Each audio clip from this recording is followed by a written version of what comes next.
家庭之後，我就離開咗呢個信仰。但係因為幾年前，我因為患病嘅緣故，安排咧進到水泉澳嘅康治宿舍，喺裏邊有同房基督徒嘅同房，同我再一次分享福音。介紹我話喺樓上就有禮賢會沙田堂教會啊，所以我就係喺2025年開始，每個星期五都參與崇拜團契，透過詩歌，透過聽聖經，裏面更多嘅體會。我哋諗到，雖然我都曾經離開過神，離開過佢嘅恩典，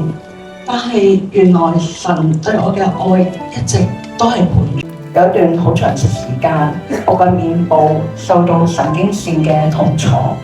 於是喺崇拜團契，我同我嘅導師、牧師、傳道去分享，同埋經過祈禱，亦都有團友裏面嘅關心，我哋可以安排到做到呢一個手術，除去晒面部呢個嘅神經線痛。所以經過呢幾個月上洗禮班，我更加去明白到聖禮洗禮嘅意義。我願意學習聖經所講，哥林多後書5章17節，若有人在基督裏，他就是新造嘅人，舊事已過，都變成新的了。我願意跟主嘅腳蹤繼續行走。